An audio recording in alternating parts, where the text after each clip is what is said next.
Right, మళ్ళీ వస్తాను. Yeah, Tatamsetti Nagendra గారితో మాట్లాడదాం. నాగేంద్ర గారు. బ్రహ్మనాయుడు గారు వినిపిస్తుందా సార్? యా, వినిపిస్తుంది, ఇప్పుడు వినిపిస్తుంది నాగేంద్ర గారు.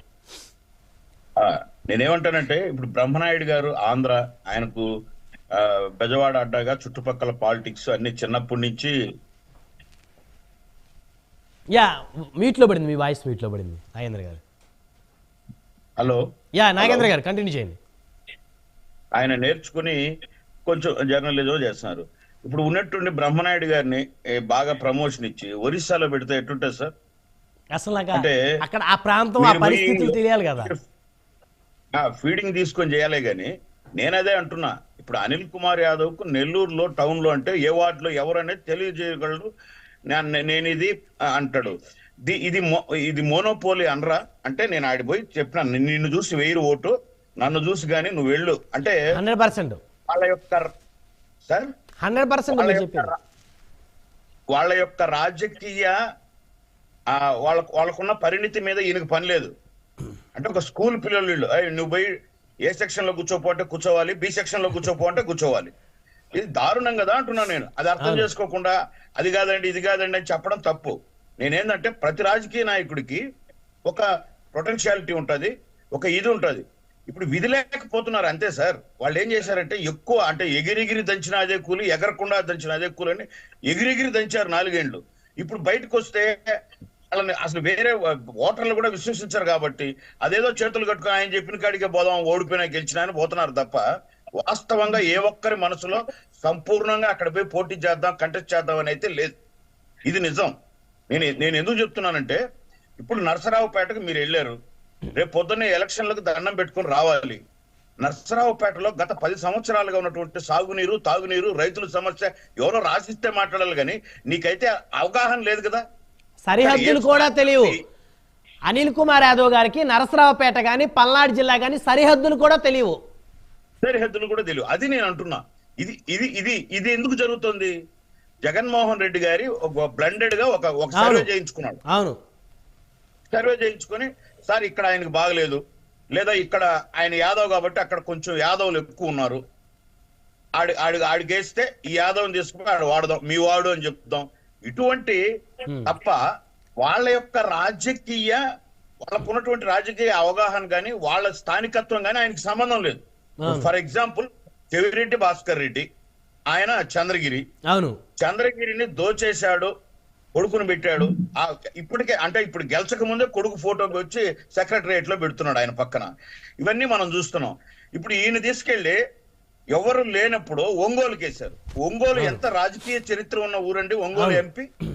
అంటే మీ ప్రిస్టేజెస్ కు, అంటే మీ మొనాటిని, అంటే నేనేమంటున్నానంటే నియంత అంటారు చూడు, అంటే మాగుంట కుటుంబం ఎంత పెద్ద కుటుంబం, రాజకీయ కుటుంబం. ఒంగోలులో ఒక 2 సందర్భాల్లోనే వాళ్ళు ఓటమి చెందింది, వాళ్ళకి ఓటమే లేదు ఒంగోలులో.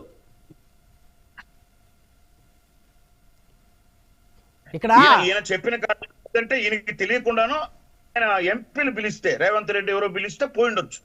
అంటే ఇప్పుడు మీరందరూ జర్నలిస్టులు అండి, మీకు ఇష్టం ఉన్నా లేకపోయినా ఒక జర్నలిస్ట్ పిలిస్తే అందరూ పోయి కూర్చుంటారు. చిన్న టీ పార్టీ ఏదో ఇస్తే దాని మీట్ పడతాం చెక్ చేసుకుని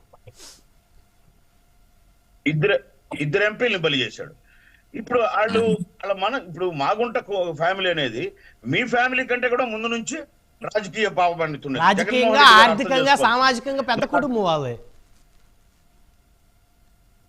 అటువంటి వ్యక్తిని నిర్దాక్షిణ్యంగా లేదని చెప్పు అని ఇంటర్వ్యూకి పోతే ఇప్పుడు ఇక్కడ ఉన్నట్టు బాలినేని శ్రీనివాసరెడ్డి గారికి స్థానికత్వం తెలుసు, ఒక ఫ్యామిలీ గురించి తెలుసు.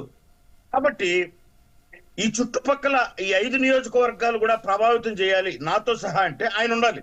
అందుకే ఆయన కోరుకుంటున్నాడు, అనుకుంటూ ఉండాలి. లేకుంటే నేను కూడా పోటీ చేయను. ఇప్పుడు చెవిరెడ్డి వచ్చి సాధించేది ఏంటండి?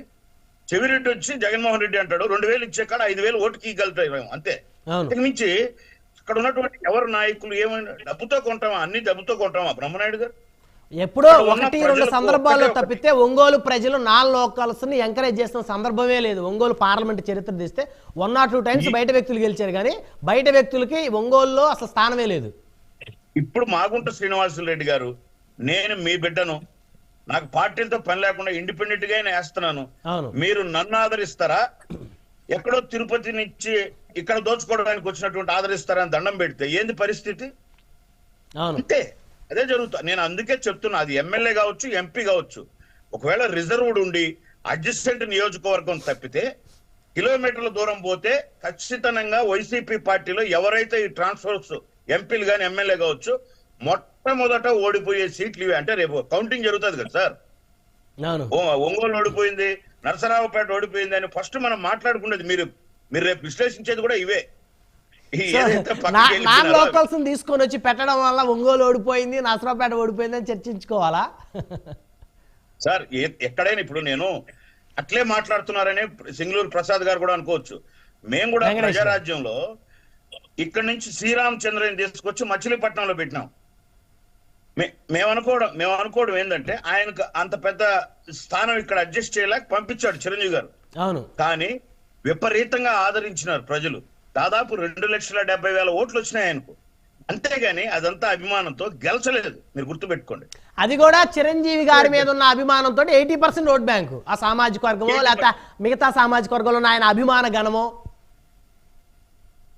అట్లా వెళ్ళిపోయినప్పుడు ఆ 3 లక్షల ఓట్లు అనేవాళ్ళు వెళ్ళినోళ్ళు కావచ్చు, పార్టీ మాకు 3 లక్షల ఓట్లున్నాయి అక్కడ అని చెప్పుకునే పరిస్థితి లేదు కదా సార్. అవును. అటువంటిది అంటే అది గెలుపుకు పనికిరాల.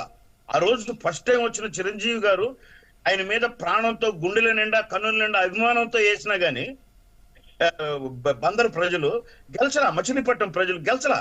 అవును. అంటే నేను ఇదే జరుగుతుంది. జగన్మోహన్ రెడ్డి గారి మీద మనకి ఎట్టయితే పోతాం గుడ్డిగా ఓటేయాలి చెవిరెడ్డికైనా అంటే అవి 1 లక్ష 2 లక్షలు ఓట్లు వస్తాయి తప్పితే 100% ఎవరు గెలిచరు. ఇది రాసి పెట్టుకోండి పక్కా. అంతేనా? అంతే అంతే, నేను డౌటే లేదు. ఇప్పుడు ఆయన ఇంతకీ నాగేంద్ర గారు టీడీపీ జనసేన సీట్లు కనీసం ఎలక్షన్ కి నామినేషన్ వేయడానికి ఒక వారం 10 రోజుల ముందైనా డిక్లేర్ అయ్యే ఛాన్స్ ఉంటుందా సార్? నేను ఇక్కడ సారీ టు సే, నేను అతి అద్భుతమైన పొత్తులో ఉన్నాను. మా విజయ్ కిరణ్ సార్ సోదరుడు కూడా ఉన్నాడు. మా మధ్య ఎటువంటి తేడాలు లేవు.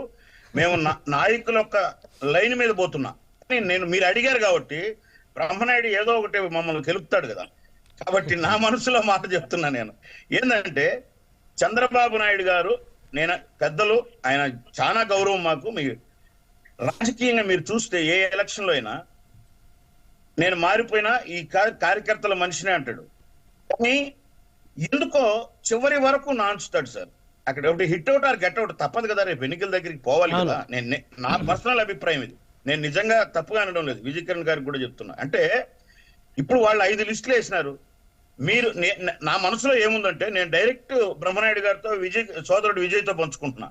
అచ్చెన్నాయుడు పోటీలో ఉంటాడు కదా, అచ్చెన్నాయుడు పోటీలో ఉంటాడు కదా, చంద్రబాబు నాయుడు గారు ఉంటారు కదా, లోకేష్ గారు ఉంటారు కదా, అయ్యన్న పాత్రుడు ఉంటారు కదా. కనీసం ఇటువంటి అయినా ముందు 50 సీట్లు, జనసేన 10 సీట్లు ప్రకటిస్తే వాళ్ళు జనాలకి పోతా ఉంటారు కదా అనేది నా అభిప్రాయం సార్.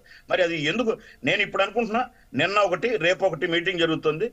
బిలో 4వ తేదీ లోపల ఫస్ట్ లిస్ట్ వస్తుందని నేను ఆశిస్తున్నా. మీరు నమ్మరు, విపరీతమైన కరేజ్ ఉంది సార్ ఈ కాంబినేషన్ కు, ఈ ఉమ్మడి అవును. అసలు సీట్లు కూడా కాంపిటీషన్ ఎక్కువ ఉంది. ఎమ్మెల్యే సీట్లు ఒక్కొక్క నియోజకవర్గంలో 5, 6, 7 పోటీ పడుతున్న పరిస్థితి ఉంది. ఒక్కొక్క నియోజకవర్గంలో టీడీపీ జనసేన ఆ పొత్తులో 100% గెలిచే సీట్ అనేటువంటి అభిప్రాయంతో నేను ఫస్ట్ టైం బ్రహ్మనాయుడితో పంచుకుంటున్నా. ఏ ఊరికి పోయినా, అంటే మా జిల్లాలో కావచ్చు, పక్క జిల్లాలో కావచ్చు, ఎక్కడికి పోయినా అడిగేది ఏంటంటే, అన్న ఇంకా ఎందుకన్నా ఎవరో ఒకరికి ముందు ప్రకటించేస్తే వాళ్ళు ప్రజల్లోకి పోతారు కదా, టైం లేదు. ఇది మళ్ళీ ఎవరు గుర్తు చేస్తున్నారు తెలుసా? చంద్రబాబు నాయుడు గారు వీళ్ళే గుర్తు చేస్తారు. ఇంకా 72 రోజులే తమ్ముడు అంటే ఆయన కౌంట్ డౌన్ చెప్తున్నాడు. ఆయన కౌంట్ డౌన్ కు అనుగుణంగా లిస్ట్ రావడం లేదనేది అందరూ ఎదురు చూస్తున్నారు. ఏది టీడీపీ, ఏది జనసేన. అంటే నేను అనేది జనాల యొక్క నాడిని బట్టి మనం కూడా వెళ్ళాలి అనేది ఎందుకు చెప్తున్నానంటే, 72 రోజులు ఉన్నాయి, 71 రోజులు మీరే కౌంట్ డౌన్ చెప్తున్నారు. ఓకే, మీకున్న ఇబ్బందులు మీకుంటాయి మనకు తెలుసు. ఎందుకంటే ఒక 2 సామాజికంగా కానీ 2 పార్టీలు కలిసినప్పుడు గ్రౌండ్ లెవెల్లో వ్యతిరేకత, ఇందాక మన వాళ్ళు చెప్పినట్టు, మీరు చెప్పినట్టు కూడా అక్కడ ఇలా ఉంది, ఇక్కడ ఎలా ఉంది ఉంటది సార్. అవన్నీ అవిదే కదా రాజకీయం అంటే. అవన్నిటిని దాటి గెలుపుకు పోవడమే కదా మనం రాజకీయ ఎత్తుగడలు అంటే. ఊరికే మనం పోయి నామినేషన్ వేసి చిరునవ్వుతో నిలబడి 2 కటౌట్లు కట్టుకుంటానే గెలిచిపోం కదా. నిజంగా సార్ మా నాయకుడు ఎంత గొప్ప నాయకుడు అంటే పవన్ కళ్యాణ్ గారు, టీడీపీ ఓట్లు, జనసేన ఓట్లు, వైసీపీ ఓట్లు అట్లే ఉంటాయి. ఆయన ఒక మాట చెప్పినాడు, జనాలు అప్పీల్ చేసేది నాయకులు ఒక 13 to 15% ఉంటాయి, న్యూట్రల్ ఓటర్స్. అవును, ఈ రాష్ట్రంలో ఎవరు ముఖ్యమంత్రి కావాలి, ఎవరు కావాలనేది అవే. వాటి దగ్గరకు పోయి మనం క్యాండిడేట్ గా మనం అప్పీల్ చేసుకునే విధానమే ఆ 13-15% చేస్తుంది. ఆ 13-15% ఇప్పుడు మనం లైన్ లో పెట్టాలి అంటే ముందు మనం క్యాండిడేట్ ని డిక్లేర్ చేసి ఆ క్యాండిడేట్ కు ఒక దిశ ఇచ్చి కొన్ని పేపర్లు ఇచ్చి చెప్పండి ఆ నియోజకవర్గంలో పంపించాలి. ఇది నా పర్సనల్ అభిప్రాయం. నేనేమంటున్నానంటే కొన్ని కాంట్రవర్సీలు ఉన్న చోట పక్కన పెడదాం, ఏ కాంట్రవర్సీ లేనట్టు వదిలేద్దాం ఫస్ట్. అంటే ఓకే వదిలినారు అనే సంతోషంలో ఉంటారు కదా కార్యకర్తలు, పని చేసుకుంటారు కదా. ఇది నా అభిప్రాయం సార్. సో కార్యకర్తల్లో కూడా ఇప్పుడు మీ అభిప్రాయం కాదు నాగేంద్ర గారు, తెలుగుదేశం కార్యకర్తలు, జనసేన కార్యకర్తలు కూడా తొందరగా కనీసం 1-2 లిస్టులన్నా రెడీ చేస్తే ముందు గ్రౌండ్లో వర్క్ చేసుకోవడానికి అవకాశం ఉంటుంది అనేటువంటిది. ఎందుకంటే చివరి నిమిషంలో అయితే మళ్ళీ ఇబ్బందులు పడే పరిస్థితి ఉంది. ఎందుకంటే అధికార పార్టీ వ్యూహాత్మకంగా ముందుకెళ్తా ఉంది. ఓకే, ఇప్పుడు 151 స్థానాలు సంపాదించిన జగన్మోహన్ రెడ్డి గారు ఏమీ అమాయకుడు కాదు. వారి స్ట్రాటజీ వారికి ఉంటుంది. మరి వారి స్ట్రాటజిస్టుల్ని కూర్చోబెట్టుకొని మరి కూడా వ్యూహాత్మకంగా స్థానాలు ప్రకటించుకుంటా పోతా, సామాజిక సమీకరణాలు లెక్కలు, ఓట్ల లెక్కల ప్రకారం ప్రకటించుకుంటా పోతా ఉన్నారు. సో వారిని తక్కువ అంచనా వేస్తే రేపొద్దున టీడీపీ జనసేన కూటమి ఇబ్బందులకు వెళ్ళే పరిస్థితి ఉంటుంది. అమాయకుడు కాదు అన్నందుకు నేను ఒక 20 సెకండ్లు చెప్పి వదిలేస్తాను సార్. ప్రజలు కూడా చూస్తున్నారు. ఎందుకంటే ఆయన అర్జునుడు అన్నాడు కదా. అవును, మీరు బ్రహ్మనాయుడు గారు ఒక్క మాట, ఒక్క నిమిషం మాట్లాడు. నేను అర్జునుడిని, అభిమన్యుని కాదు అన్నాడు. మేము కూడా అడుగుతాం కదా సార్, కనీసం ఇర్రెస్పెక్టివ్ ఆఫ్ అంటే ఒక అత్యున్నత పురస్కారం చిరంజీవి గారు కావచ్చు, వెంకయ్య నాయుడు కావచ్చు, అంటే ఒక తండ్రి స్థానంలో రాష్ట్రాన్ని పరిపాలించే వ్యక్తి అభినందనలు అని తెలుగు వాళ్ళకని చెప్పలేని వ్యక్తి అర్జునుడా? మీరు చెప్పండి. అంటే అర్జునుడు చెల్లెలు గొంతు పట్టుకొని గోడకేసి నొక్కినాడా? అన్నయ్య ఏది మనం అన్నయ్య డాడీ ఆస్తి ఏమైందంటే? అర్జునుడు కోడికత్తి డ్రామా ఆడలేదే? అర్జునుడు గొడ్డల పోటును గుండెపోటుగా మార్చలేదే? అర్జునుడు ఈయనకి తెలుసో తెలీదో, అర్జునుడికి 4 భార్యలు, చిత్రాంగద, ఉలిపి, సుభద్ర, ద్రౌపది.